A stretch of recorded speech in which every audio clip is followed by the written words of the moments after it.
2025-এ দুর্গাপুজো পরিক্রমা শুরু করে দিয়েছি। দক্ষিণ কলকাতার বিখ্যাত ঠাকুরগুলো ঘুরে ঘুরে দেখছি আর তোমাদেরকে কিভাবে ঘুরবে তার একটা রুট প্ল্যান দেওয়ার চেষ্টা করছি। আশা করছি আমার এই ভিডিওটা দেখলে তোমরা দক্ষিণ কলকাতার সবথেকে ভালো ভালো ঠাকুরগুলো খুব সহজে পায়ে হেঁটে দেখে নিতে পারবে। এই মুহূর্তে রয়েছি একডালিয়া, আর এর আগে যে ঠাকুরগুলো দেখেছি পরপর থাকছে। কোথা থেকে দেখা শুরু করবে এবং কিভাবে দেখবে সবকটাই থাকছে আমার এই ভিডিওতে।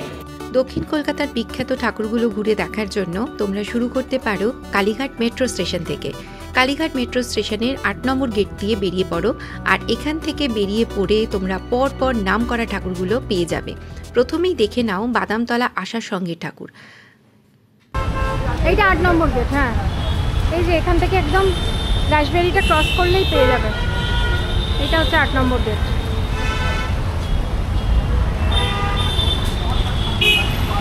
আর এই চৌমাথা থেকে সোজা রাস্তাটা চলে যাচ্ছে বাদামতলা আসার সঙ্গে। ধাবা আছে, এখানে কিছু খাওয়া দাওয়া করে নিতে পারো।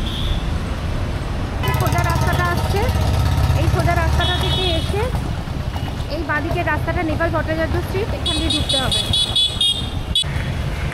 এই যে নেপাল ভট্টাচার্য স্ট্রিট, সোজা রাস্তাটা আসছে। আর এই যে এই মুহূর্তে আমি চলে এসেছি দক্ষিণ কলকাতার বিখ্যাত পুজো বাদামতলা আশার সঙ্গের মণ্ডপের সামনে। এখানে দেখে বোঝাই যাচ্ছে যে জোর কদমে পুজোর প্রস্তুতি চলছে। গাড়ি থেকে নামানো হচ্ছে বড় বড় মডেলগুলো, যেগুলো আলোয় সাজানো হবে পুরো প্যান্ডেল। দারুণ দারুণ এই সব ইনস্টলেশনগুলো তৈরি হচ্ছে লাইটের জন্য। প্যান্ডেলের সামনে দাঁড়িয়ে বোঝা যাচ্ছে পুজো যতই এগোচ্ছে ততই সাজসজ্জার ব্যস্ততাও বাড়ছে। এই যে ডান দিকে রয়েছে প্যান্ডেল, আর প্যান্ডেলের পাশেই রয়েছে থিম ব্যানার বা থিম বোর্ড। এখানে বড় করে লেখা আছে আরজি দ্য প্রেয়ার। এই এক শব্দের মধ্যেই লুকিয়ে আছে এবারের পুরো কনসেপ্ট। মানুষের ন্যায় বিচারের আবেদন, প্রার্থনা ও চূড়ান্ত রায়ের প্রত্যাশা। বাদামতলার এবছরের থিম দাঁড়িয়ে আছে আদালতের প্রতীকী পরিবেশকে কেন্দ্র করে। এখানে মা দুর্গা শুধু শক্তির প্রতীক নন, তিনি চূড়ান্ত বিচারক, যিনি সর্বদা সত্য ও ন্যায়ের পক্ষে রায় দেন। মানুষ আদালতের বিচারপ্রাপ্ত হতে পারে, কিন্তু দেবীর আদালতে কোনো বিচার কখনো অন্যায় হয় না। প্যান্ডেলের ভেতরে দেখা যাচ্ছে আদালতের কাঠগড়া, বিচারকের আসন, সাক্ষীর জায়গা, সব কিছুই প্রতীকীভাবে সাজানো হয়েছে। আর সেই কাঠামোর মাঝখানেই অধিষ্ঠিত হয়ে আছেন দেবী দুর্গা। আমার যেটুকু দেখে আমি বুঝলাম, আমার মনে হয় এটাই হচ্ছে এবারের মূল ভাবনা। বাদামতলা আসার সঙ্গে ঠাকুরটা দেখার পরেই তোমরা ঠিক তার পাশেই 100 মিটার দূরত্বের মধ্যে পেয়ে যাবে 66 পল্লী দুর্গোৎসব। এবারের থিম শক্তিরূপা। শক্তিরূপা মানেই তো আদ্যা শক্তি, মহাশক্তি। আমার মনে হয় দেবীর সেই রূপ এখানে তুলে ধরা হয়েছে, যা অসুর নিধন থেকে শুরু করে বিশ্ব সংসারের রক্ষা পর্যন্ত প্রতিটি ক্ষেত্রে আমাদের মনে করিয়ে দেয় মায়ের শক্তি অশেষ এবং অপরাজেয়। আমার মনে হয় থিমের মধ্যে দিয়ে তুলে ধরার চেষ্টা করা হয়েছে নারী শক্তির আরাধনা ও তার বিভিন্ন রূপের প্রতীকীর প্রকাশ। এই যে 66 পল্লী, এখান থেকে এই যে সোজা রাস্তাটা যাচ্ছে, দিয়ে বাঁদিকে গেলেই একটু হাঁটলে পাবে চেতলা। তার আগে কিন্তু আরেকটা ঠাকুর পাবো আমরা। এই যে ল্যান্ডমার্ক হচ্ছে অন্নপূর্ণা মিষ্টান্ন ভাণ্ডার। 66 পল্লী পুজোটা দেখে নেবার পর মা অন্নপূর্ণা মিষ্টান্ন ভাণ্ডার অর্থাৎ মামার দোকানের পাশ দিয়ে যে রাস্তাটা চলে গেছে, এই রাস্তা ধরে এগিয়ে গেলেই আমরা পেয়ে যাব কালীঘাট নেপাল ভট্টাচার্য স্ট্রিট ক্লাবের পুজো। আমি এই মুহূর্তে চলে এসেছি নেপাল ভট্টাচার্য স্ট্রিট ক্লাবে। আমি এই মুহূর্তে রয়েছি এখানকার সম্পাদক অভিজিৎ বোসের সাথে। ওনার সাথে দেখা হয়ে গেল।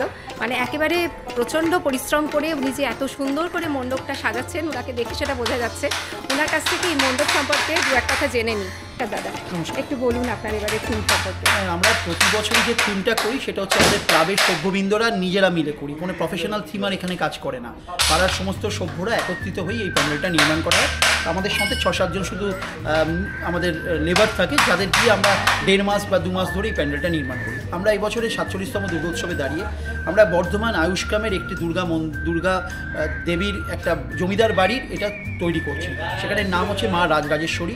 সেই রাজরাজেশ্বরীর রূপকেই আমরা আমাদের এখানে তুলে ধরছি। বর্ধমানের আয়ুষ্কামের যে মন্দিরের যে উপকথা, সেখানকার মন্দিরটি ঠিক জমিদার বাড়িটি ঠিক যেরকমভাবে সজ্জিত এবং সেখানকার মাকে যেভাবে সজ্জিত করা হয় সেই রূপটাই আমরা আমাদের এখানে তুলে ধরবো। চতুর্থ দিন আমাদের পুজোর উদ্বোধন হবে। 50 জন প্রতিবন্ধকতার সঙ্গে শিশু উদ্বোধন করবে এবং 20 জন কালীঘাট বোথেনের মায়েরাও এই উদ্বোধনী অনুষ্ঠানে উপস্থিত থাকবে। এইভাবেই আমরা আমাদের এই ছোট্ট পুজো প্রাঙ্গণকে প্রায় লক্ষ লক্ষ দর্শক এই প্রাঙ্গণ দিয়ে পাস করে, তাদের সবাইকে অনুরোধ করছি আপনারা আসুন। প্রতি বছর যেরকম আমাদের পুজো দেখে আপনারা আনন্দিত হন, বিশেষ করে মায়ের রূপ দেখে যেরকম আনন্দ পান, যেভাবে প্যান্ডেল দেখে আনন্দ পান, এবারও সেই রকমই আপনারা পাবেন। আর একটু যদি বলে দেন আপনাদের ক্লাবে আসতে গেলে মানে কীভাবে আপনারা রাসবিহারী মোড়ে নামবেন, তারপরে দেখবেন দুটো ভাতৃপ্রতিম বড় ক্লাব বাদামতলা এবং 66 পল্লী, তার ঠিক 100 মিটারের মধ্যেই কালীঘাট নেপাল ভট্টাচার্য স্ট্রিট ক্লাব। আর যদি চেতলা ব্রিজে নামেন, চেতলা ব্রিজ থেকে কালীঘাট মন্দিরের দিকে একটু এগোলেই হচ্ছে দেখবেন আমাদের পুজো মণ্ডপ দেখতে পাবেন, কালীঘাট নেপাল ভট্টাচার্য স্ট্রিট ক্লাব। আচ্ছা, অসংখ্য ধন্যবাদ, খুব ভালো লাগলো, আরও বিস্তারিতভাবে জানতে পারলাম, আপনার সাথে দেখা হচ্ছে। কালীঘাট নেপাল ভট্টাচার্য স্ট্রিট ক্লাবের পুজোটা দেখার পর এবার আমরা দেখে নেব চেতলা অগ্রণীর পুজো। পাশেই রয়েছে চেতলা ব্রিজ, এই যে এখান দিয়ে সিঁড়ি দিয়ে উঠে কিছুটা ব্রিজের ওপর দিয়ে গিয়ে তারপর নামলেই পেয়ে যাব চেতলা অগ্রণীর পুজো। আমরা চলে এসেছি চেতলা অগ্রণীর দুর্গোৎসবের সামনে। এই যে দেখো প্যান্ডেল নির্মাণের কাজ চলছে। চেতলা অগ্রণী বরাবরই কিন্তু প্রত্যেকবার আমাদের নজর কাড়ে, বছরের পর বছর এত সুন্দর সুন্দর চমৎকার আমাদের থিম উপহার দেয় যে আমরা দেখে কিন্তু মুগ্ধ হই। এবারেও জোর কদমে কাজ চলছে। চেতলা অগ্রণী ঠাকুর দেখার পর এবার আমি যাচ্ছি সুরুচি সঙ্গে ঠাকুর দেখতে। যদি অটো বা বাসে যাও তাহলে নিউ আলিপুর পেট্রোল পাম্প স্টপেজে নামবে, আর এখান থেকে একদম একটুখানি গেলেই তোমরা সুরুচি সঙ্গে ঠাকুরটা দেখতে পাবে। আমি এখন চলে এসেছি সুরুচি সঙ্গে। এবারে এখানকার থিম হচ্ছে আহুতি। মহালয়ার দিন থেকে এদের উদ্বোধন, মহালয়ার দিনে আসছি আমরা সুরুচি সঙ্গে। আপাতত পরে পুজোটা দেখতে চললাম। সুরুচি সঙ্গ দেখার পর এবার আমরা যাচ্ছি মুদিয়ালি। একটা অটো ভাড়া করে নিয়েছি, এটা করে খুব তাড়াতাড়ি সব ঠাকুরগুলো যাতে রুট প্ল্যানগুলো তোমাদের খুব ভালো করে দিতে পারি সেইভাবে বলতে থাকছি। আর চেষ্টা করবে যদি ষষ্ঠীর দিন পর্যন্ত অটো 3টে পর্যন্ত চলবে।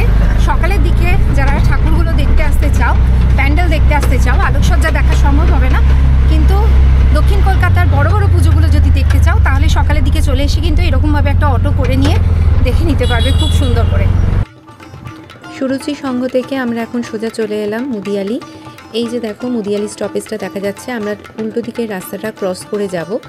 উল্টো দিকে তোমরা যদি মুদিয়ালিতে নামো তাহলে একদম মেন রোড থেকে মুদিয়ালি দুর্গোৎসব একেবারে কাছে। এবার হচ্ছে 91তম বর্ষ, আর এবারকার থিম হচ্ছে আত্মশুদ্ধি। এই যে আমার পিছনেই রয়েছে, কিন্তু এখন তো প্যান্ডেলের ভেতরটা দেখানো যাবে না, ফটোগ্রাফি অ্যালাউড নয়, লেখাই রয়েছে বড় বড় করে। আমি সামনে থেকে এসে নিলাম, জাস্ট আমি তোমাদের রুট গাইডটা দেখানোর চেষ্টা করছি। দুর্গা পরিক্রমা শুরু করেছি একটাই কারণে, আমি জানি যে কোনো প্যান্ডেলই এখনও সম্পূর্ণ হয়নি, সব কাজ চলছে, দুর্গা প্রতিমাও এখন কোনো প্যান্ডেলই দেখাতে পারবো না, কিন্তু তবুও রুট গাইডটা যাতে দিতে পারি সেই জন্যই বেরিয়ে পড়েছি। দক্ষিণ কলকাতার বিভিন্ন বিখ্যাত পুজোগুলো ঘুরে দেখাচ্ছি, আর তোমরা যাতে সহজেই এই পুজো প্যান্ডেলগুলো ঘুরে দেখতে পারো সেই জন্যই আমার আজকে বেরিয়ে পড়া। মুদিয়ালি ক্লাবের ঠাকুর দেখার পর তোমরা চলে এসো শিব মন্দিরের ঠাকুর দেখতে।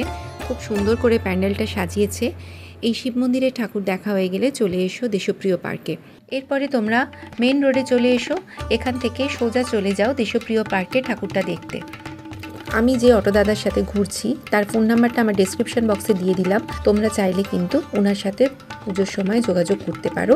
তবে মনে রেখো ষষ্ঠীর দিন 3টে পর্যন্ত কিন্তু অটো চলবে। এই মুহূর্তে আমি রয়েছি দেশপ্রিয় পার্কের পুজো প্যান্ডেলের সামনে। পিছনে প্যান্ডেল তৈরির কাজ চলছে, গেট বন্ধ, তাই ভেতরে ঢোকা গেল না, কিন্তু মুদিয়ালি থেকে একটা টোটো ধরে সোজা চলে এলাম দেশপ্রিয় পার্ক। আবার এখান থেকে এর একদম পাশেই কিন্তু ত্রিধারা, এগুলো একদম হেঁটে দেখে নেওয়া যাবে। এর মানে ওই সাইডে আরেকটা গেট আছে, ওদিকের গেটটা দিয়ে বেরোতে হবে, বেরোলেই ত্রিধারা পাবে। এই যে লাইটিং,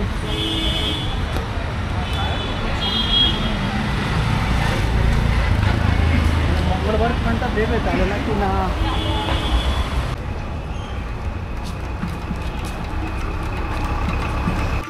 দেশপ্রিয় পার্কে ঠাকুর দর্শন করে এবার চলে এসো ত্রিধারার পুজো দেখতে। এখানে প্যান্ডেল তৈরির কাজ চলছে, তবে কাজের ফাঁকে স্পষ্ট বোঝা যাচ্ছে এবছরের বিশেষ চমক। কাঠামো আর সাজসজ্জার ভেতর দিয়ে ধীরে ধীরে ফুটে উঠছে এক অসাধারণ ছবি।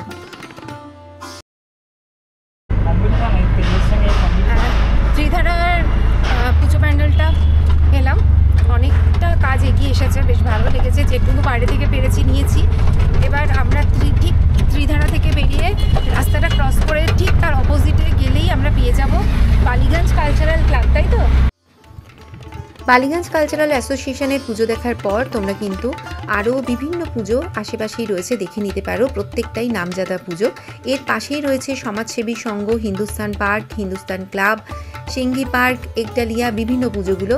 এই সমস্ত পুজো নিয়ে আমি পরের পর্বে খুব তাড়াতাড়ি চলে আসছি। আশা করছি তোমাদের ভিডিওটা খুব ভালো লেগেছে। Please like, share and subscribe করতে ভুলো না। পাশে থাকা বেল আইকনটা অবশ্যই প্রেস করো পরবর্তী ভিডিওর নোটিফিকেশানসগুলো সঙ্গে সঙ্গে পাওয়ার জন্য।